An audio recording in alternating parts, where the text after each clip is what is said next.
Hey y'all, it's Kim. So this is more about the Bryan Kohberger investigation. This is the Moscow Police Department law incident table. And of course we know the address, but it's because Face or YouTube likes to ding me on stuff, I went ahead and tried to redact a portion of it. You know exactly where it is. And then the person that's probably being interviewed right here is going to be probably that Bethany Funk. Anyway, I think she was the one that actually contacted them. These are some of the officers that were involved. Mitch Nunez or Eric Warner, responsible officer. I guess their sergeant's probably going to be this Brett Payne and S. Gunderson. Um, a lot of this is just a bunch of names, people that they've subpoenaed, that they tried to get to come in and talk to them. It's just a lot of stuff. There's Bryan Kohberger, the offender, and then witnesses, people involved. There's victims here. Madison Mogan, Xana Kernodle, Ethan Chapin, and Kayla Gonsalves. The complainant is going to be Bethany Funk. She was the one, I believe, that called in. And then offense, burglary, murder, and let's see, there's a white 2015 Honda Elantra. And then these are some of the vehicles that were sitting out front. If you watched any of the documentaries, you know that that stuff was in there.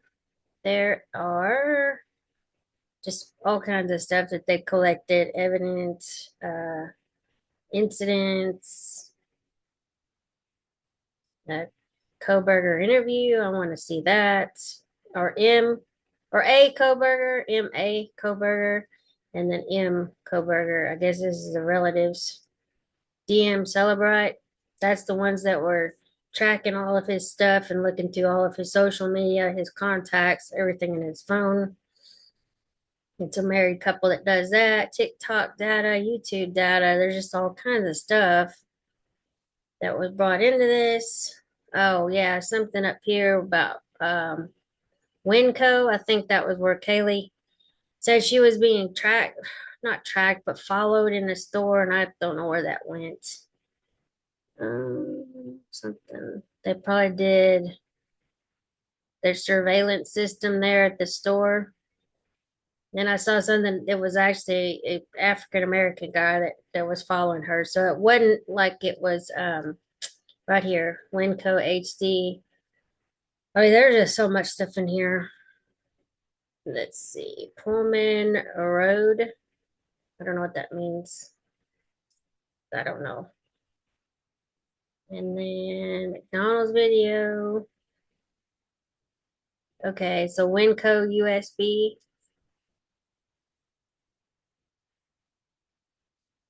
But I'm reading that one book, the Broken Plea, and they're trying to say a lot of this stuff, it's kind of like going to exonerate Kohberger, but at the same time, I mean, he admitted guilt. So let's see. There's just so much in here in this particular document. Um, you can always slow down the video, but we're trying to get to page 26. I'm just showing you there's just so much in here that they collected from the house. Let's just go ahead and get over here. So I don't know what all these code. Okay, I think we have a homicide. Oh, en route. I think we have his homicide. Arrived on scene. So this is just kind of giving an idea of their time. So 27. So the narrative or general narrative outline, the offense is homicide. Synopsis, PC, I don't know what that means. Kaylee J. Gonsalves, Ethan J. Chapin, Xana A. Kernodle, and Madison M. Mogan were found deceased inside that residence. We already know it's all over the media. Total property value, damage stolen is not applicable. Watch card. Event, yes. Additional responding officers with BWCs, Schneider, Warner, Nunez, Smith, Morris, Rosinski. Case number added to WG. Evidence not applicable. So the narrative on November 13th, 2022, at approximately 11:56 hours, MPD officers responded to an unconscious call. The respondent, I guess, later identified as Bethany Funk. She was one of the roommates on the first floor. Reported her roommate was passed out, not conscious and not breathing. I was preparing to leave the station. Officer Nunez, who was already on scene, advised of a likely homicide and asked for additional units. While I was en route, Officer Nunez advised he had located two additional victims. The victims were later identified as Kaylee J. Gonsalves, Ethan J. Chapin, Xana A. Kernodle, and Madison M. Mogan. Moscow EMS was asked to stage and not respond to the scene unless requested. And then upon arrival, I saw Hunter Johnson, I'm sure, crouching near the entrance to 1122 King Road. Johnson was in obvious emotional distress. I entered through the first floor door, which faces north towards the parking lot. I announced myself as a Moscow police officer and heard Officer Nunez and Warner respond from upstairs. When I got to the second floor, I saw a female covered in blood in the bedroom on the northwest side of the second floor. I believe this female to be Xana Kernodle. But anyway, I looked inside the bedroom. Xana was laying, and it was obvious an intense struggle had occurred. Xana was obviously deceased. There was blood smeared on various items in the room and all over the floor. There was blood cast off on the walls in various places, including above Xana's body. Xana was on her back on the floor in the center of the room with her head towards the west. Xana was in her underwear and a long sleeve gray shirt. Both her shirt and underwear were covered in blood. Xana's face and body was covered in dry blood, and I could see what appeared to be defensive knife wounds on Xana's hands, and there was a deep gash on Xana's left hand between her pointer finger and thumb. A partially covered male was on the bed and obviously deceased. I believe this male to be Ethan. The midsection of Ethan's body was covered with the blanket. Ethan's head wasn't visible and appeared to be between the bed and the south wall. There was some blood cast off and what appeared to be arterial blood spray above where Ethan's head was located. I proceeded upstairs to the third floor where I met Officer Nunez and Warner. Officer Nunez and Warner advised the residence was clear of any additional people, and there was a dog belonging to Kaylee in the third floor west bedroom, which has access to a third floor deck. The deck has no exterior access to the ground level. I asked Corporal Schneider to cordon off the area and Officer Nunez to start identifying the subjects that were on the scene when he arrived. I asked Officer Warner to start a crime scene log at the front entrance. Once Officer Smith arrived on scene, I asked him to stand guard at the kitchen sliding door, which I later learned was ajar upon our arrival. On the third floor, I went to the southeast bedroom where Officer Nunez and Warner advised they found two females, whom I believe to be Kaylee and Madison. Both females were obviously deceased.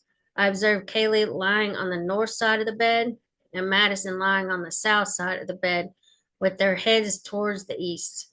Kaylee and Madison were covered by a pink blanket, which was covered in blood.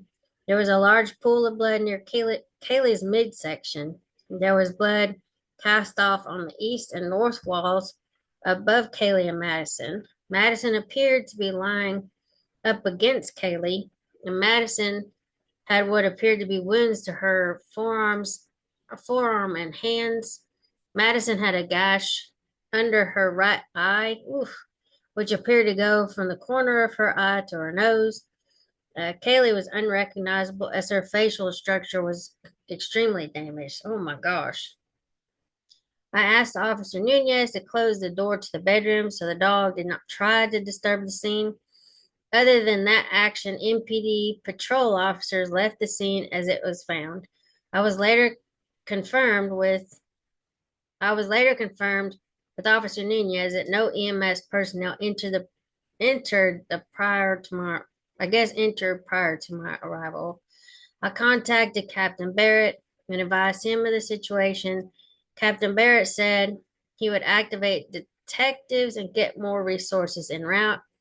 Once Detective Sergeant Lawrence arrived on scene, he requested one of the responding patrol officers begin writing a search warrant, which was assigned to Officer Nunez. Corporal Schneider was assigned to take initial photos of the scene, while Officer Smith and Warner remained as security at both entrances. I collected the dog from the third floor and took it outside. LSCO Deputy Olson transported the dog to the Humane Society on my behalf. Officer Nunez was interviewing a large group of individuals which were associated with the residents. Officer Nunez asked that I finish getting contact information for the individuals I contacted and later added the following names to this call. So I'm sure it's Bethany Funk, Dylan Mortensen, Hunter Johnson, Hunter Chapin. Don't know this one. These are just some of the ones. Ethan something. Probably Lakeland somewhere in here. Anyway, there's just a bunch of their friends. The people that were there during the body cam stuff. Once those individuals' names were collected, they responded to the MPD to be interviewed by detectives. Excuse me. I assisted with the canvass of the area and was assigned the southernmost apartments at redacted Queen Road. I contacted the residents following apartments who claimed they didn't hear anything. Redacted. I attempted contact at the following apartments with no response. And there is no apartment redacted. I remained associated with the call and assisted with scene security until approximately 6 o'clock.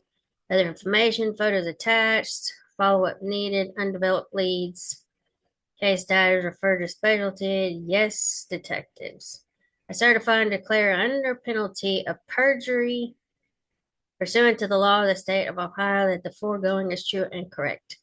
And this was Tuesday, November 15th. S. Gunderson, 113, and then reviewed Roger W. Lanier, I guess. 103. So this must be their like badge number or whatever. So that's that one. We'll just keep going through these documents. It's just awful. But I'll talk to y'all later. Have a good one. Bye.